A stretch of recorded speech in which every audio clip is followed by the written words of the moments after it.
Xin chào bạn quay trở lại với kênh YouTube của GoK. Ngày hôm nay thì mình sẽ trên tay và đánh giá một con suite được mọi người đánh giá là ngon bổ rẻ trong tầm giá. Đấy là con suite Faker Panda. Bây giờ thì chúng ta sẽ cùng unbox và trên tay sản phẩm này.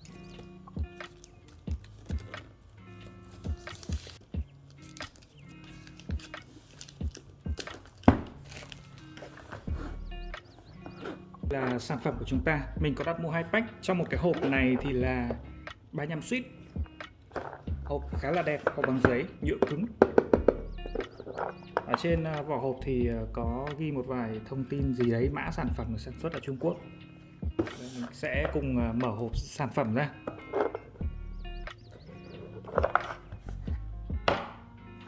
Ở bên trong thì chúng ta có một cái túi để đựng suite và có dòng chữ Faker là tên hãng sản xuất. Một túi này thì là 36 suite. Các bạn có thể thấy là trên tay mình là 2 suite Faker Panda. Các bạn có thể nhìn thấy rõ hơn ở góc quay như thế này.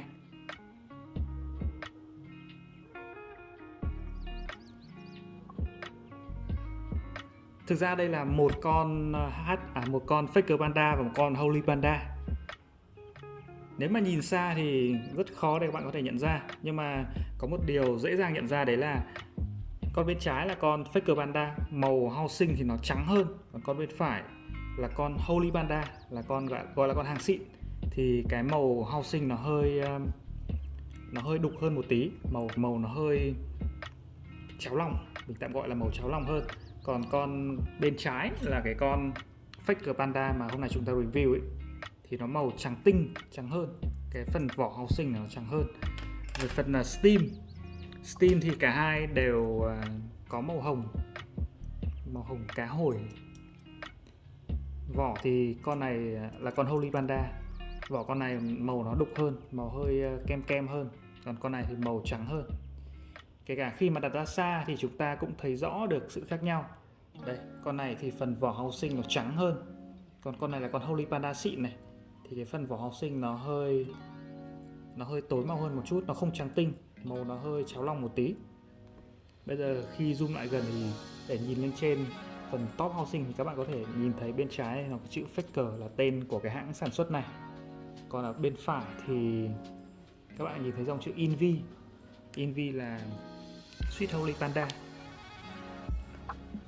Ở trên màn hình các bạn có thể thấy là mình đã có 3 con suite. Ở phía bên tay trái thì là con Faker Panda, ở giữa thì chúng ta có một con Holy Panda, và bên phải thì chúng ta có con Glorious Panda.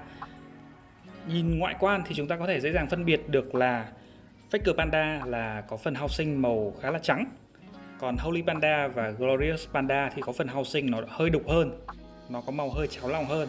Ở phía trên phần top housing thì các bạn có thể thấy là con Faker Panda nó có dòng chữ là Faker. Còn đối với Holy Panda thì còn tùy version, như ở con này thì nó sẽ có dòng chữ Invi. Các bạn có thể nhìn thấy con suite ở giữa có dòng chữ Invi. Còn đối với Glorious Panda thì ở trên phần top housing nó có chữ Glorious. Về Steam thì Steam của Glorious Panda dễ dàng nhận ra nhất, nó có màu hơi vàng cam, vàng nghệ. Còn màu của Holy Panda và Faker Panda thì nó có màu hồng, màu cá hồi. Màu của Holy Panda, màu Steam của Holy Panda và Faker Panda khá là tương đồng nhau. Phần vỏ housing thì khá là tương tự nhau, nhưng mà các bạn có thể để ý là suite Holy Panda và Faker Panda nó có một cái khe nhỏ ở phía này. Nó có khe nhỏ ở đây, 1, 2, phần top, và phía bên trên này cũng có một cái khe rãnh nhỏ, hơi nhỏ một chút ở đây. Glorious Panda cũng có một cái khe nhỏ ở chính đầu mũi tên mình chỉ vào đây, ở cái cạnh này. Còn Faker Panda thì 1, 2, 3, 4 đều không có cái cạnh nhỏ ở đấy. Cả 3 con suite này thì đều là suite 3 chân, 3 pin. Đây là các thành phần của chiếc suite Faker Panda khi mà chúng ta mổ xẻ ra. Chúng ta ở đây có lò xo double stage, nó có 2 đoạn. Nó giống như lò xo của bút bi Thiên Long ấy. Đây là phần bottom housing, phần top housing, và đây là phần Steam. Chân Steam này khá dài, các bạn có thể thấy là thông thường thì nó sẽ kết thúc chân Steam đây, nhưng mà nó lại dài ra thêm một chút. Nếu mà sử dụng các suite có phần Steam chân dài như thế này thì sẽ không lo cấn Sweet Cherry đối với các cái mạch ngược. Phần stem này đã được loop một chút. Khi nhìn vào thì các bạn sẽ thấy là cái chân stem nó hơi bóng bóng một chút, đặc biệt là cái phần trụ.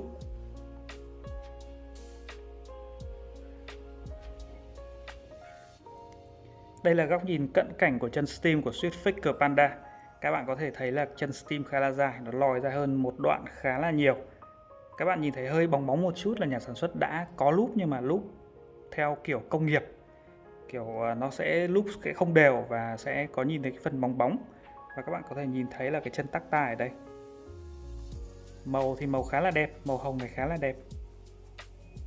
Bây giờ mình sẽ mổ xẻ chiếc Holy Panda và Glorious Panda để chúng ta cùng so sánh cấu tạo.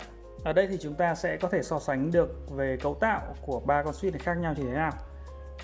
Trên cùng thì là lò xo của Faker Panda, tiếp theo là đến lò xo của Holy Panda và cuối cùng là lò xo của Glorious Panda. Thì lò xo Double Stage của Faker Panda là dài nhất. Tiếp theo là đến lò xo của Holy Panda thì dài hơn Glorious Panda một chút. Phần khác biệt đáng kể là chân stem. Chân stem của Faker Panda các bạn có thể thấy là nó dài hơn hẳn.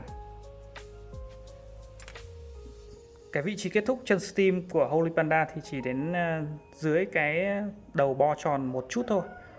Chân của Glorious Panda cũng vậy. Hai con này thì chân stem khá tương đồng nhau về cái phần trụ cylinder này. Còn riêng đối với Faker Panda thì sau khi kết thúc cái trụ mà bo tròn đây nó còn dài ra thêm khoảng 2mm nữa cơ, khá là dài. Trụ của Faker Panda là dài nhất. Về màu sắc thì ở đây các bạn có thể nhìn thấy rõ hơn là mặc dù Faker Panda và Holy Panda có màu hồng cá hồi, nhưng mà màu của Holy Panda thì đậm hơn một chút. Cuối cùng thì chúng ta sẽ cùng so sánh phần bottom housing. Thì ở phía giữa và phía bên phải là bottom housing của Holy Panda và Glorious Panda. Các bạn có thể thấy là cấu tạo nó khá là tương đồng nhau. Còn Faker Panda thì nhìn cái ra sự khác biệt ngay. Các bạn thấy là ở cái phần bên dưới chỗ cái phần giữa này để gắn đèn LED này thì hai bên nó có hai cái, mình tạm gọi là hai cái lỗ này, hai cái lỗ hai bên ở đầu cái nhíp của mình này. Còn Holy Panda không có, Glorious Panda thì cũng không có. Đấy là sự khác nhau mà có thể nhìn ra ngay khi mà chúng ta nhìn vào ba con suite này. Một sự khác biệt khá là thú vị mình vừa nhận ra khi mà mình định lắp mấy con suite này lại thì mình mới nhận ra là ở phía bên dưới chân stem, nhìn một phát là nhận ra ngay sự khác biệt. Bên trái của chúng ta là stem của Faker Panda, bên ở giữa là Holy Panda và bên phải là Glorious Panda. Các bạn có thể thấy là cấu tạo của hai thằng này khá là giống nhau, khi mà ở phần chân stem nó có các cái thành phần mình tạm gọi là cái khuôn ấy, nó có bên trong nó có hình tròn này, nó sẽ liên kết với hai cái tạm gọi là thanh trượt hai bên này. Còn Holy Panda cũng vậy, hai con này khá là tương đồng nhau. Nhưng mà riêng với Faker Panda thì không hề có bên trong chân stem không hề có cái khuôn hình tròn này, không có cái kết nối của cái hình tròn đấy với hai cái thanh trượt hai bên này. Đây là sự khác biệt rõ ràng mà có thể nhận ra ngay. Ban nãy khi mà định lắp suite vào thì lại chú ý đến phần này và chúng ta có thể nhận ra ngay. Như vậy là nhìn vào đây thì chúng ta có thể thấy sự khác biệt rõ ràng luôn. Con này là màu hồng nó hơi nhạt nhạt này, và phần cấu tạo bên trong không có các cái thành hình tròn này, thành liên kết hai bên này. Ở giữa thì là stem của Holy Panda, nó có các cái thành hình tròn này, liên kết hai bên này, màu hồng đậm hơn này. Còn của Glorious Panda thì là màu vàng cam, có cấu tạo cũng có cái thành hình tròn với liên kết hai bên. Mình không biết gọi chính xác thuật ngữ của cái thành hình tròn này là gì. Các bạn có thể comment xuống bên dưới để mình có thể sử dụng cái thuật ngữ đó trong những video tiếp theo. Đây là sự khác biệt rõ ràng nhất mà các bạn có thể dùng để phân biệt được các con suite này.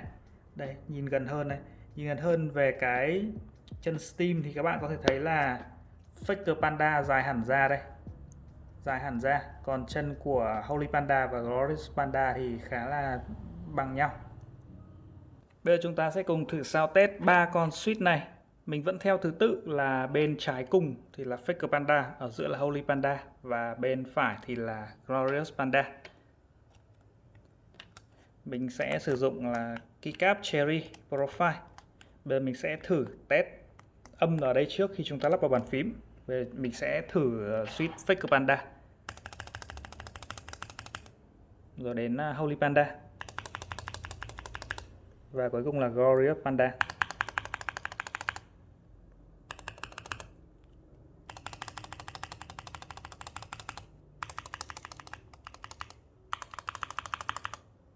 Bây giờ mình sẽ thử lắp cái suite này vào chiếc bàn phím là KBD67 Lite và chúng ta sẽ thử cùng xem âm thanh khác nhau như thế nào. Bây giờ thì chúng ta sẽ cùng lắp suite vào chiếc bàn phím và chúng ta sẽ thử sound test xem như thế nào.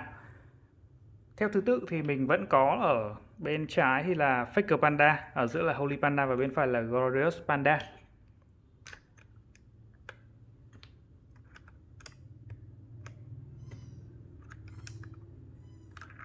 Bây giờ chúng ta sẽ cùng thử xem là âm thanh khi mà lắp vào bàn phím thì nó sẽ như thế nào.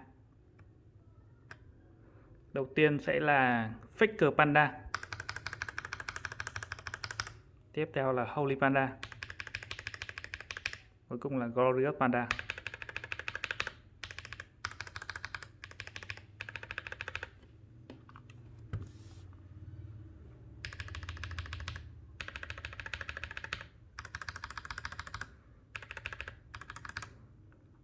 Các bạn có thể nhận thấy là sự khác biệt rõ rệt giữa âm thanh giữa Faker Panda và Glorious Panda.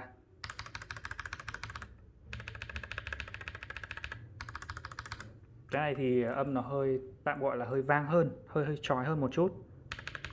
Con này thì nghe âm nó trầm hơn. Con này chói hơn.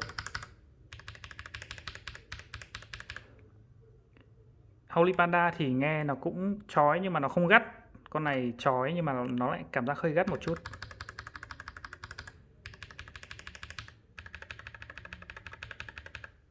Glorious Panda có vẻ như là trầm nhất.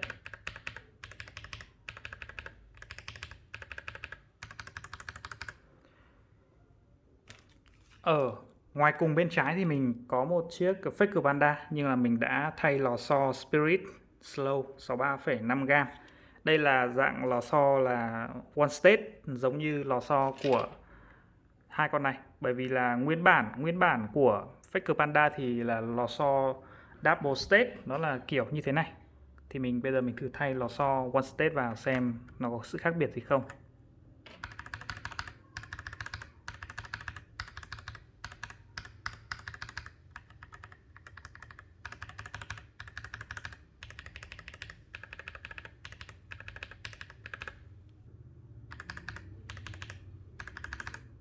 Đây là Holy Panda này, còn đây là Glorious Panda này. Thế bây giờ khi mà nghe thì các bạn có thể phân biệt được ngay là đâu là Faker và đâu là Holy Panda, đâu là Glorious. Đây là hai con Faker này, nghe âm nó hơi chói một chút. Gọi là trường âm thanh nó hơi cao một chút. Holy Panda thì âm nghe nó sẽ gọn và nó rõ ràng hơn. Chứ là không bị hơi Faker thì nghe âm nó hơi vút lên một chút. Còn Holy Panda thì âm nó gọn hơn. Còn Glorious Panda mình cảm giác như âm nó trầm hơn thì phải. Âm nó trầm hơn cả.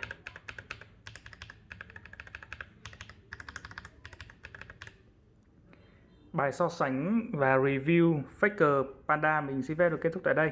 Sound test của toàn bộ bàn phím khi mà lắp một loạt Faker Panda lên thì mình sẽ up ở một video khác. Cảm ơn bạn đã xem video này. Xin chào và hẹn gặp lại các bạn trong những video tiếp theo.